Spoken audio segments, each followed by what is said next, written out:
Video C, ladies and gentlemen, we are going to focus all of our attention on the distributive property. So give me a second, I'm going to type it out and then we'll look at it algebraically, we'll give you an example, and then we're going to do a couple of problems with it. So when we look at the distributive property, fifth graders, basically we're talking about how we distribute something. So if I give you the problem A times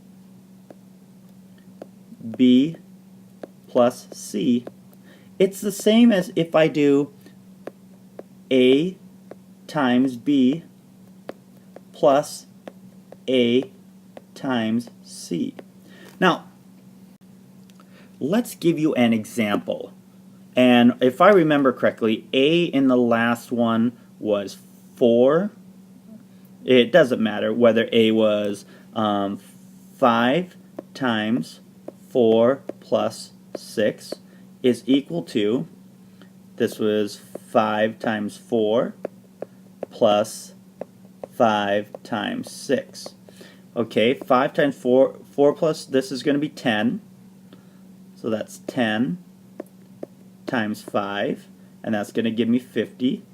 And that should be the same as 5 times 4 is 20, plus 5 times 6 is 30, is equal to 50.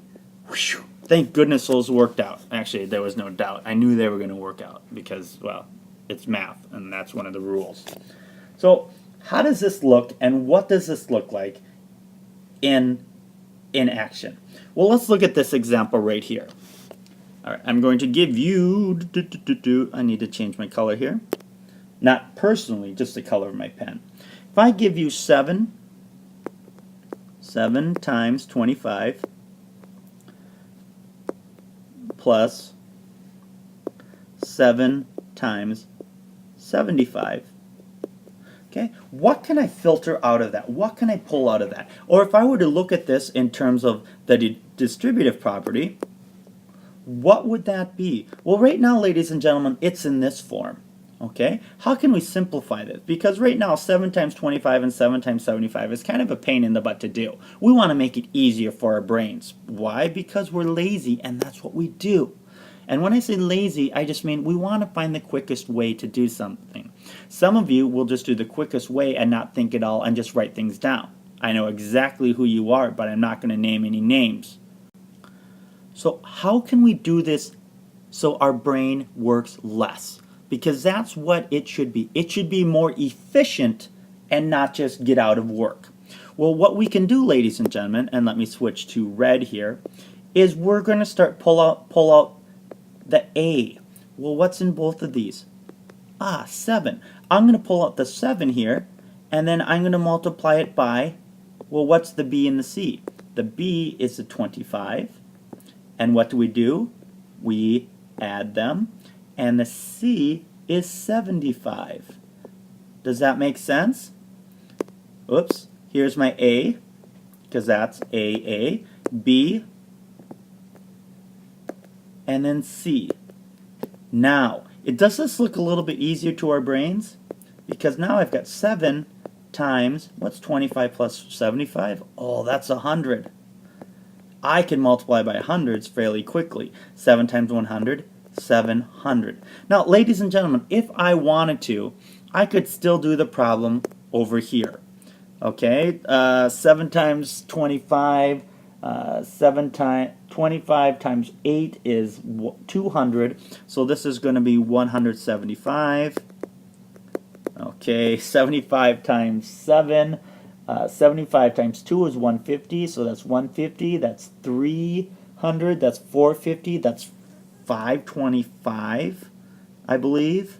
And now when I add those together, I'm going to get 700. Now my question for you, ladies and gentlemen, which one of these, A or B, was easier for your brain? Now, ladies and gentlemen, I was able to do all of this mentally, okay, because my brain is able to do that.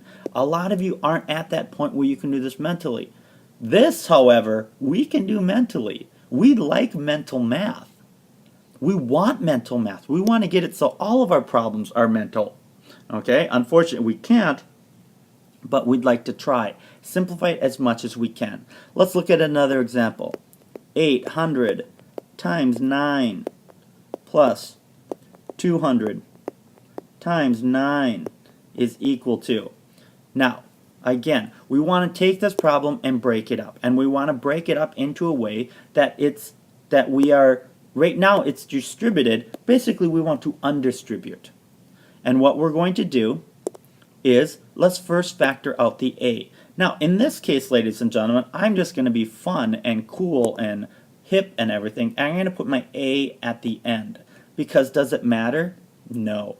And I'm going to multiply whatever is left in here. Well, here should be a b and a c. A b and a c. Well, it was a times b, so this must be my b, which was 800. And I'm going to add that to my c, which this is a, then this has got to be c, 200. Now, I could do these problems here and add them together, or I can look at 800 plus 200, which in my mind is a little bit easier, because that's going to give me 1,000 times 9, and I'm going to, 9 times 1,000 is going to be 9,000. Now, just because you probably are really bored and you want to hear this, I can do this the long way, okay? It just is going to be a lot of work. 9 times 8 is 72, and that's going to be 7,200. 9 times 2 is going to be 18. Add 2 zeros is 1,800. And then if I add those together, because that's what they are, it's going to be 9,000. Now, ladies and gentlemen, if you heard what I just did, I really used mental math there, because what I did is I did 9 times 8 to get 72 and added 1 0, 2 zeros. Boop, boop. And I did the same thing. 9 times 2 is 18, and then I added 1 2, 1 2. So again, I did mental math on both of these problems, but one of these problems made it much simpler, and that's what we want to do. We want to use the distributive property. We want to use the associative property. We want to use the commutative property to help make math less troublesome and tedious and full of work. We want to take those shortcuts when math allows us to. Now, the one thing is, there are certain times when we cannot do those shortcuts, okay? And I don't want you to get just like, oh, I'm going to start doing shortcuts all the time. We have to make sure we're using them in the correct way.